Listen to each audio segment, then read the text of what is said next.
Kalyani phone చేసి అరగంట అయిపోయింది. ఇంకా అతను నా ఫోన్ తీసుకొచ్చి ఇవ్వలేదే. నేను ఫోన్ చేసినా ఫోన్ కనెక్ట్ అవ్వడం లేదు. వస్తాడో లేదో కూడా తెలియడం లేదే.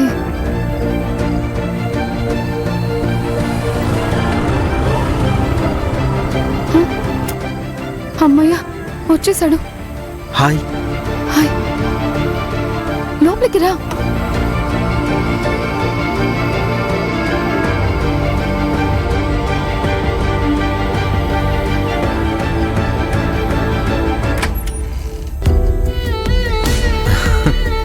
లోపలికి రావయ్యా.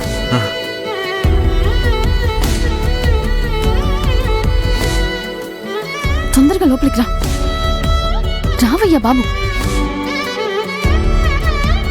రావయ్యా బాబు. హాయ్. నీ హాయ్ నువ్వే ఉంచుకో. నా ఫోన్ ఇటివ్వు. 1 minute.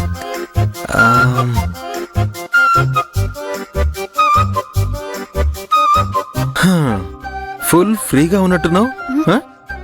ఇంట్లో అంకుల్ అంటే ఎవరు లేరా? అందరూ నిద్రపోతున్నారు. నా ఫోన్ ఇటివ్వు ముందు.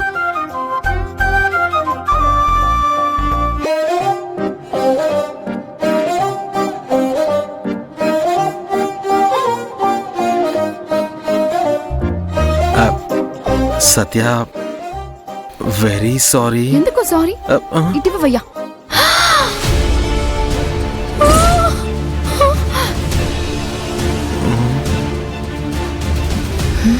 I'm really sorry. నీ ఫోన్ పగిలిపోయింది. అయ్యో, నీ ఫోన్లో ఛార్జింగ్ లేదని ఛార్జింగ్ పెట్టి రెస్ట్ రూమ్కి వెళ్ళాను. అప్పుడు నా ఫోన్ రింగ్ అయిందని చెప్పి నా అన్న అబ్బి వచ్చి ఫోన్ లిఫ్ట్ చేశాడు. అందులో ఏదో ఒక ఫోటో డిస్ప్లేలో వచ్చిందంట. వాడు వెంటనే భయపడిపోయి ఫోన్ కింద పడేశాడు. ఫోన్ డిస్ప్లే పగిలిపోయింది. అబ్బి నా ఫోన్ తీసుకున్నారా? వాడు అందులో ఏ ఫోటో చూశాడో తెలియడం లేదు సత్య. ఒకవేళ నీ ఫోటోని డిస్ప్లేలో చూసి వేరే ఎవరో అని తప్పుగా అర్థం చేసుకున్నాడు అనుకుంటా. కానీ వేరే ఎవరినో ఊహించుకుని సడన్ గా చాలా డిప్రెస్డ్ అయిపోయాడు.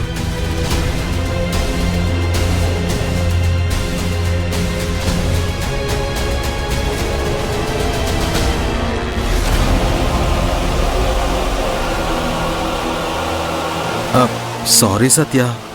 సత్య, తప్పుగా అనుకోకు. నేను నీకొక కొత్త ఫోన్ కొనిస్తాను. దీనికి అంతటికీ కారణం నేనే. జస్ట్ ఫన్ కోసం చిన్న ప్రాంక్ చేద్దాం అనుకుని నీ ఫోన్ని తీసుకెళ్ళాను. చివరికది బూమరంగ్ లాగా నాకే రివర్స్ అయిపోయింది. నువ్వు తప్పుగా అనుకోకు. ఫోన్ రింగ్ అవ్వగానే ఫోటో చూసి అభి డిప్రెస్ అయ్యారా? అంటే ఒకవేళ దేవి ఫోన్ చేసి ఉంటుందా? దేవి ఫోన్ చేస్తే తన ఫోటోనే కదా నా మొబైల్లో వస్తుంది. అది చూసి అభి రియాక్ట్ అయ్యి ఉంటారా? కానీ దేవి పేరు చెప్పకుండా అర్జున్ ఎందుకు అవాయిడ్ చేస్తున్నాడు? సత్య, ఏం ఆలోచిస్తున్నావు? ఇంకా నాపై కోపమా? అదే నేను సారీ చెప్పాను కదా. సారీ చెప్తే అనవసరంగా అందరికీ ఎంత టెన్షన్ అయింది. ప్లీజ్ నన్ను క్షమించు. నీకు ఇంకొక కొత్త ఫోన్ కొనిస్తాను. ఓకే. సత్య, అలాగే ఒక ముఖ్యమైన విషయం. నేను నీ ఫోన్ అయితే తీసుకెళ్లాను గాని అందులో నేను అసలు ఏది చూడలేదు. అది ఆల్రెడీ ఛార్జింగ్ అయిపోయి ఆఫ్ అయ్యే పొజిషన్లో ఉంది. అందువల్ల ఛార్జింగ్ పెట్టాను అంతే. ఎందుకు చూడలేదు? అది ఎందుకంటే నేను నిన్ను పూర్తిగా నమ్ముతున్నాను.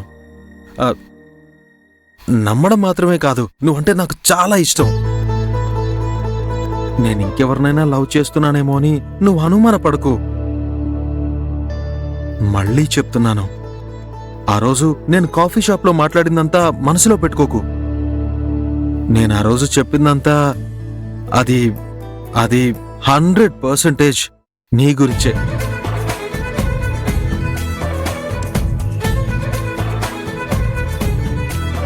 నేను చెప్పిన విషయం నీకు అర్థమైందా? అసలు నేను చెప్పింది నీ మనసుకి ఎక్కిందా? మనం ఫ్రెండ్స్ మాత్రమే.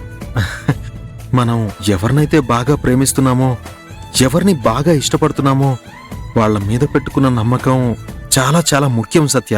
అదే పునాది, ధైర్యం, అవసరం కూడా. ఒకరి మీద నమ్మకం లేదు అంటే ఆ ప్రేమకి ఎలాంటి అర్థం లేదు. ఆ ప్రేమకి ప్రాణం కూడా లేదు. హలో, నేనే మాట్లాడుతున్నాను, నువ్వేం చెప్తున్నావు? సత్య ప్లీజ్, నేను నీతో కొంచెం మనసు విప్పి మాట్లాడాలి. అందుకే నేనిప్పుడు ఇక్కడికి వచ్చాను. నేను చెప్పేది మాత్రం నువ్వు విను. నేను నిన్ను బాగా ఇష్టపడి నువ్వు ఎవరో తెలియనట్టు మా అమ్మ దగ్గర నటించాను. అలానే నువ్వు కూడా నన్ను బాగా ఇష్టపడి నేను ఎవరో తెలియదన్నట్టు మా అమ్మ దగ్గర నటిస్తున్నావు. We are on the same boat.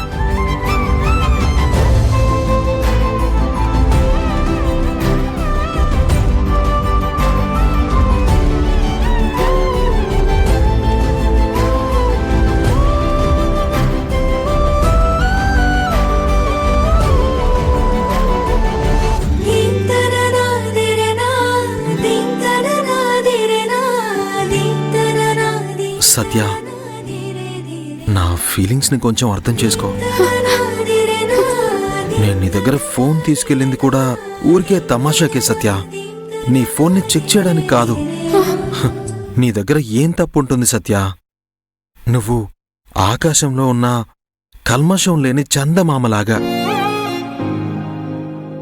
ఆ చందమామలాగా నీ దగ్గర కూడా ఎలాంటి కలంకం లేదు, ఏ తప్పు లేదు, ఎలాంటి అబద్ధమూ లేదు. అర్జున్, నేనేం చెప్పాలనుకుంటున్నానంటే, ప్లీజ్ సత్య, నన్ను కొంచెం సేపు మాట్లాడనివ్వు. నువ్వు ఖచ్చితంగా చెడ్డమ్మాయి మాత్రం కావు. నాకు నువ్వెప్పుడూ ఎలాంటి అబద్ధం చెప్పుండవు. నీ మీద నాకు పూర్తి నమ్మకం ఉంది సత్య. నేను మనస్ఫూర్తిగా చెప్తున్నాను సత్య, ఐ లవ్ యూ. హా?